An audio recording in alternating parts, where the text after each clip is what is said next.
Hindi kami takot. Mas matalino lang kami.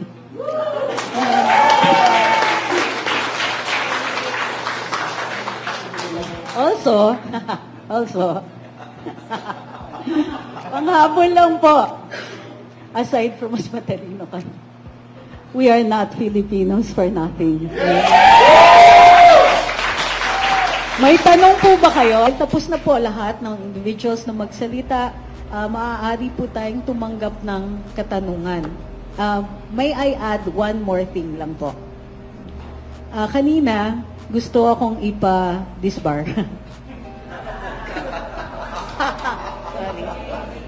Sorry. Okay, ganito yun. Sabi ni Congressman Paduano, is she a lawyer? Malamang, kasi attorney Trixie Angeles yung nakalagay dun sa ano ko. But sige, at dahil abogado ko, at hindi daw ako umattend sa hearing ngayon, sa inquiry ngayong araw na ito, patitignan daw niya sa legal ng House kung pwedeng mag-file sila ng disbarment case sa akin. Walang tanong kung ako po ay lumabag sa Code of Ethics ng mga abogado dahil ito po ang grounds for disciplinary action namin. Idinudulog ito sa Korte Suprema. Iniimbestigahan ng IBP. Pero sa kanilang pagsasalita, akala mo sila yung nagpa-disbar sa akin. Parang, okay. So, ang punto lang po dito, the only reason na pinatitignan nila yung item na yon ay dahil abogado ko na hindi dumating sa kanilang pagdinig. Dahil walang ibang abogado dito sa mga hindi dumating, naging special target ako. Dahil may vulnerability. The mere fact na abogado ko, apadisbar natin yan. Dahil hindi ko daw sila nirespeto. Ang problema din po dito, ang definition nila ng respeto ay slavish obedience.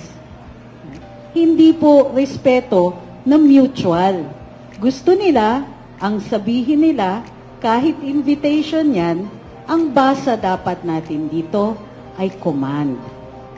Sorry po, kasi dahil ako po ay gumraduate with a degree in linguistics sa University of the Philippines, ang pagbasa ko din, tulad ng ibang abogado, ay precise. So, pag sinabi po nila kasing invitation, ang iniisip ko, pwede kong tanggihan. Dahil ito ay voluntary. Kung sila po ay nagpadala ng subpoena, ibang usapan yon. Gayunpaman, kinokongratulate ko po si Congressman Paduano dahil ipinaaral niya sa legal ng House. Ito po ay step in the right direction. Kasi, nakikita ko ang ibang galawan sa ibang mga committee, parang diretso na dun sa wala ng due process, etc. Step in the right direction lang. Hindi ko sinasabing tama sila. Ibibigay namin. Lahat kami dito, I don't think any one of us means to disrespect the House. Ang ginagawa lang namin dito ay pinaglalaban yung karapatan namin magsalita at magpahayag. Hindi po kami naghahanap ng sakit ng katawan. Pero, kung yun po ang i-threaten nyo sa amin, sakit ng ulo, sakit ng katawan, isa lang naman mensahe namin dito. You don't scare us. Sa araw-araw ba naman, nung nag-decide kami maglagay ng saloobin sa social media, automatic yun, tinanggap namin, mababash kami. Noong 2016, nung nag-decide to throw my support behind the candidate named Rodrigo Duterte, alam kong maraming maaasar at hindi lang asar. I lost so many friends. Dilaw pala ako. Hindi ko akalain. But that's the choice you make. when you decide to be honest, you want to say something, you accept the consequences. That's what adults do. Taas kamay pag Andy Rice. Laban! Yan ang kaing ng inasal. Unfortunately, we are ruled sometimes, I'm not saying this is just in the house or it's in the house, but by people who are in dire need of adult supervision. And that's really sad.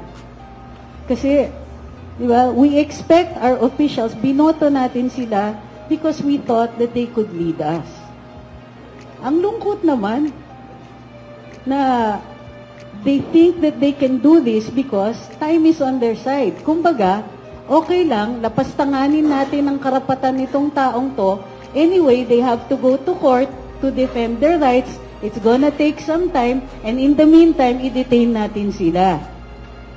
Because that's what's happening now. Hindi kami takot. Mas matalino lang kami.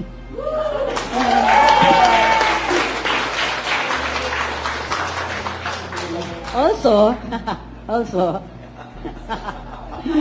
panghabol lang po. Aside from mas matalino kami, we are not Filipinos for nothing. May tanong po ba kayo? Go. Ay, wag na. Para hindi tayo gabihin, ha? Game. Go. Thank you. First, I'd like to congratulate everyone for the courage that you showed para to inspire the Filipino people.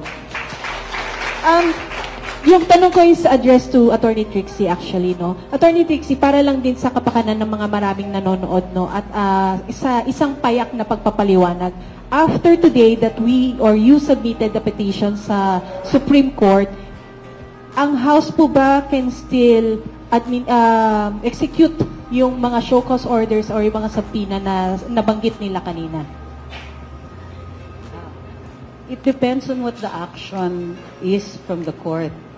Dahil ang aming petisyon ay may prayer for temporary restraining order, kung may TRO, wala na po yun. Because matitigil muna yung pagdidinig at yung pagsamon sa amin. Kung wala pong TRO, they will continue. Okay lang yun sa amin. We've taken the matter to the court. Like we said, di naman kami natatakot. We will decide what to do should they decide to pursue issuing these show cause orders or other forms of communication. Do we think po ba na, sorry, follow up lang. Do we think po ba na kahit pagkatapos ng araw na to na nag-petition nga tayo, ay gagawin pa rin ng HOR yung mga gusto nilang gawin hanggat naglabas ng desisyon yung, or as a result, yung petition na sinapit natin? Hindi ko mag-guess or ma-presuppose kung ano ang gagawin ng Kongreso. However, it would be material to look at the time. May oras pa ba magtawag ng panibagong pagdidinig? May oras pa ba na tingin nila yung mga show cause orders na yan? Kasi show cause means we are entitled to explain at kailangan mag-decide sila objectively on whatever action they want to take on those show cause orders. If there is material time, I suppose, then they will try to execute them. So, yun po yun. Ayan, good afternoon po sa lahat. Attorney Trixie, ako pala si VMAR Channel sa YouTube. At sa lahat ng mga nandito, maraming salamat at nandito tayo ngayon. Ito lang po ang tanong ko. Sa lahat po sa atin, sa tingin niyo po, by observations, ito kaya ay ginagamit nila para ipantakip doon sa inilabas ni Congressman Ongab at ni Attorney Vic Rodriguez at ng ating dating Pangulong Duterte dito nga po sa mga blanco sa BICAM report. Sapagkat wala pong makitang mga issue ngayon eh. Ang mga vloggers lang po ang maingay na nag-iiko nito sa mundo ng social media. Maraming salamat sa sagot. Tingin ko kabit-kabit yan. Nag-umpisa yan dahil nagagalit sila dun sa mga reaction namin sa pag-conduct nila ng Quadcom hearings. Sa totoo lang, ang konti sa aming nanonood nun. Kasi ang hirap panoorin, masakit sa dibdib. Gayunpaman, lumalabas at lumalabas, dahil lumalala ng lumalala yung ginagawa nila. So, yun yung una. Nasasaktan sila kasi pag nakita mo yung mga komento sa social media, grabe. Minsan grabe, kahit ako nagagrabihan, na pero nakikita mo yung tunay na galit ng mga tao. They want to be protected from that. Pero it isn't just now the Quadcom hearings. Ngayon, dahil napakalaking issue ng budget, at sabog na sabog, kasi 2024 natiis pa natin. Pero yung 2 years in a row, na naggugutom yung mga tao, tapos nabibisto na, just how many people have been deprived of healthcare? Ito yung 4Ps ha. 4Ps, senior citizens, PWDs, sila po yung unang na-drop out dun sa programa ng PhilHealth. So, araw-araw nung dumadaan, na nakikita natin yung mga problema ng bayan na hindi inaasikaso dahil tinututukan nila yung perang makukuha sa national budget, na less likely araw-araw na mananahimik ang mga vloggers. Padating po yung eleksyon. So, kabit-kabit yan. It's the budget, yung impeachment ni VP Inday, and of course, yung darating na eleksyon. Kailangan nila to survive politically or to at least gain a credible win. Alam niyo na kung bakit. Then, kailangan tumahimik yung social media.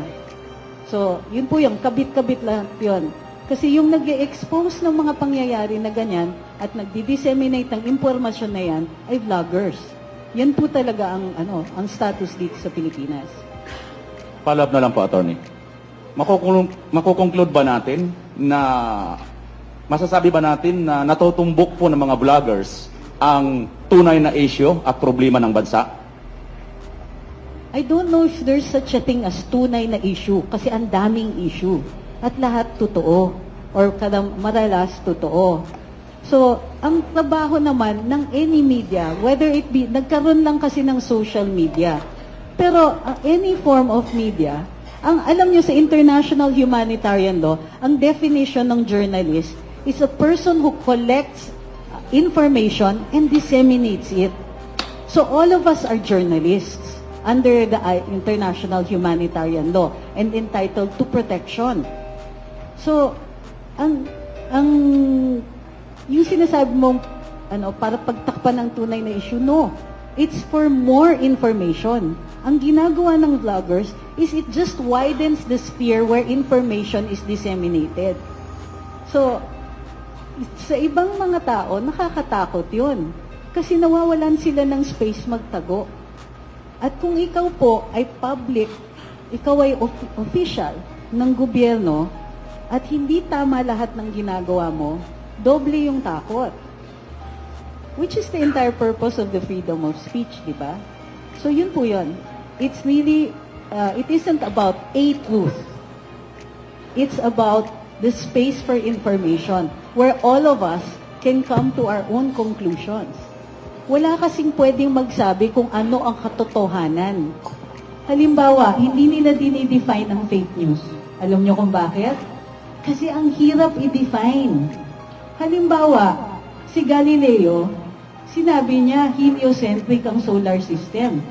Sabi ng Roman Catholic Church, mali ka, fake news ka.